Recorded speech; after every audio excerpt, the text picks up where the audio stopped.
Today I'm here to do the high-end versus low-end makeup challenge. I've watched so many of these videos and I've loved all of them, and I've been wanting to do this for a really long time, but it's like hard getting exact colors of everything, so I've been swatching things like crazy, especially lipsticks. Lipsticks are really hard.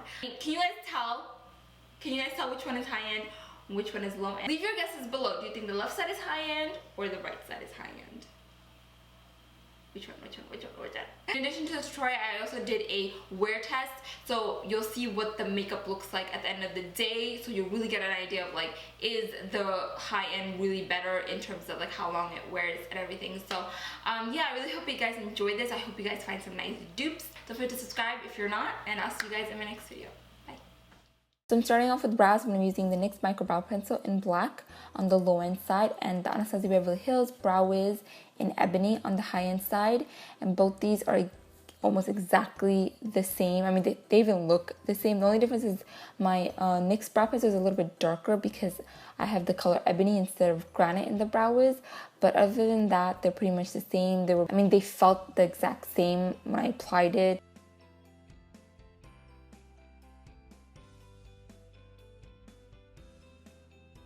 And yeah, so I have some eyeliner because I had to redo my eyes. It wasn't filming, and then so I had to take it all off and do it all over again. So I'm actually going to be using concealer. I'm going to use the Maybelline Fit Me on one side and Nars Creamy Concealer on the other side to highlight under my brows. And I'm actually going to be using this as an actual concealer later on, but I want to use different ones to clean up my brows as well. And then I'm going to set my brows. I'm using the e.l.f. Brow Gel on one side and the Anastasia Brow Gel on the high-end side.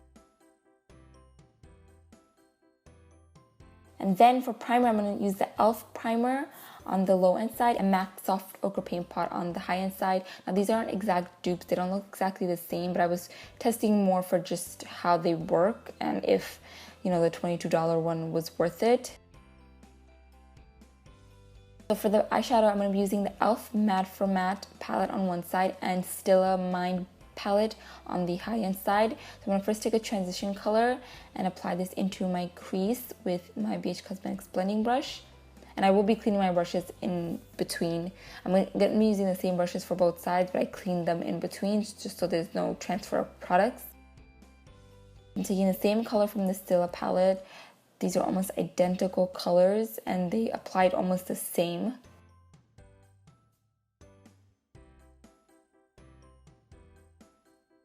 Next, I'm going to take this dark brown color and apply this into my crease with my Sigma E25 brush. This is just like my go-to smoky eye look. But yeah, so here I'm just cleaning my brush and I'm going to use the same dark brown color in the Stila palette. This brown is a little bit darker, and I did notice that the Stila one, it was a little bit more pigmented, but it was actually harder to blend. But on the e.l.f. side, I'm going to take the black and just apply this into my outer corners in a V shape. And this black, I will say, is not as pigmented as like some of my other more affordable eyeshadows. So there's definitely like really pigmented blacks out there. This was not one of them. It wasn't bad, but it could have been blacker. As you can see, the Stila one is just a little bit darker. I just built it up on the e.l.f. one. I didn't have to build it up as much on the Stila side. Yeah, so then I'm going to take this kind of brick color and just blend out my whole eyeshadow with this. Just blend out the crease. I'm going to do the same thing on the Stila side. They had almost exactly the same color, so that's what I'm doing. I'm going to take this beige color and apply this all over my lid.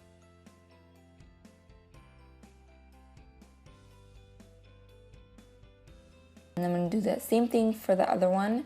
And these colors are like almost exactly the same. I think the Stila one just had a tiny bit more yellow in it.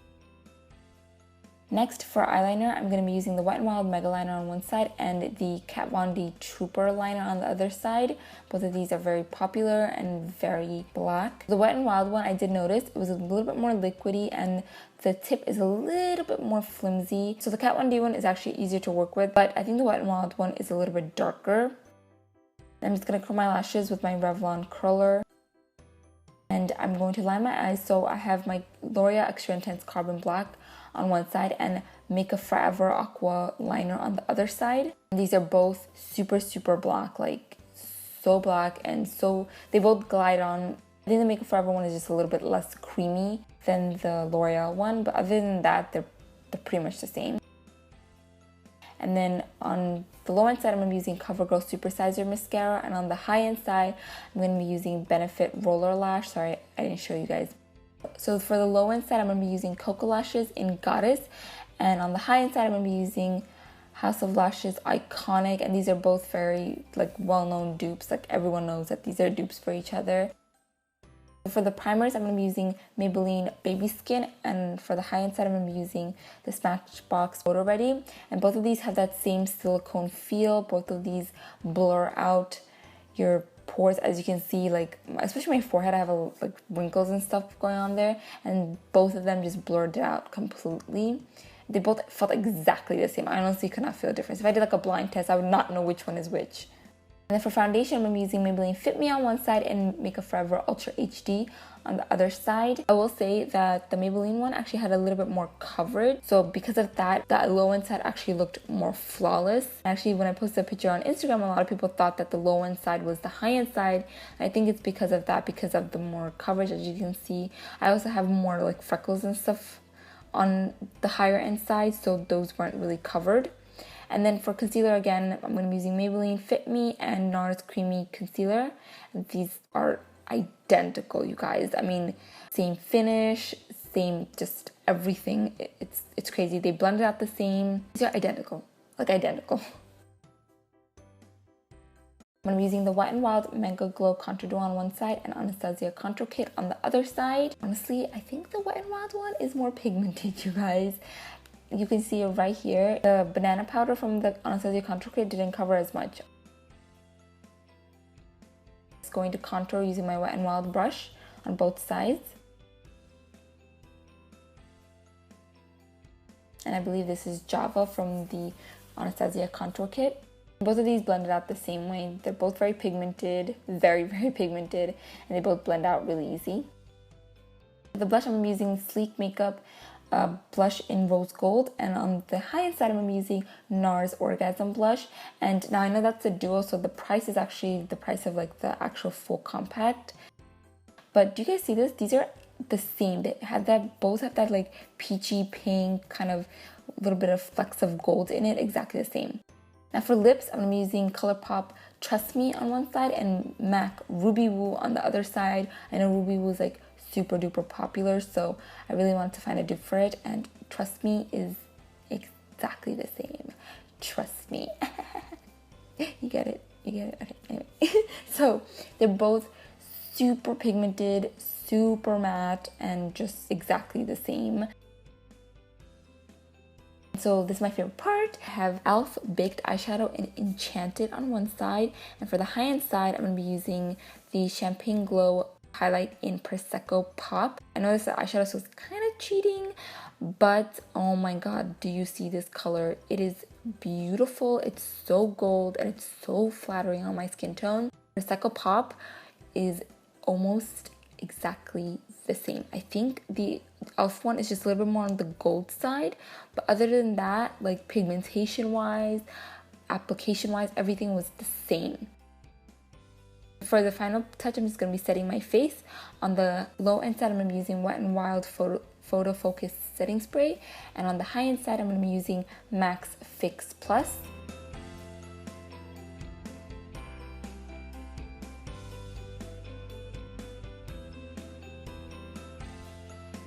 It is now 12:11 a.m. So it's been 6 hours since I've had this makeup on, and as you can see, there's been somewhere. I'm talking a little low because my son is sleeping. So this again is the higher end side and this is the lower end side. I ate like an hour ago and I didn't want to like touch up or anything because I wanted to show you guys. But this is Ruby Woo. This is a $17 one, and look what happened. It's gone. Most of it is gone, and Trust Me has stayed on. Both feel the same, both were matte. The Maybelline Baby Skin Primer I think did a better job because the Smashbox side, my wrinkles are way more apparent around my mouth. Brows are pretty much the same. Now I will say the Stila palette is more pigmented than the e.l.f. one, especially the black on the Stila one is much more pigmented. But in terms of the primer, They both look exactly like when I had them 6 hours ago, when I first put them on. I think the primers did exactly the same thing. So I know right here, my Wet n Wild one is faded, but that's because this eye just started tearing up. It happens to me a lot. It's not, it doesn't have to do with the makeup. Sometimes my eyes just tear up. Sometimes if I look down for too long, my eyes tear up. Does that happen? I don't know if it's normal. Eyeliner looks the same. So the Makeup Forever one and the L'Oreal one is exactly like the same. Brows pretty much look the same. I will say the Anastasia looks a little bit better. It looks a little bit more natural. I was tearing up here. There was like water coming down my face here because my eyes started tearing up. So that's why it's a little bit gone. But contour looks pretty much the same. Like 6 hours. I think the Wet n Wild spray, the photo setting spray, did a really good job. I'm really surprised at the lips. MAC, what happened there, huh? Yeah, I mean, you guys can see for yourself, and I'll put close-ups and stuff, but I think that low end side did really, really well. And for like 4 times the price, come on. And funny thing is, I posted a picture like a couple minutes ago on Instagram asking you guys which one you think. Most of you guys thought that the side that was low end, this side right here, was high end. So go to drugstore, yeah. So I really hope you guys enjoyed this video. I hope it was fun to watch, and I hope I fooled you. And that's it, guys. I'll see you guys in my next video. Bye.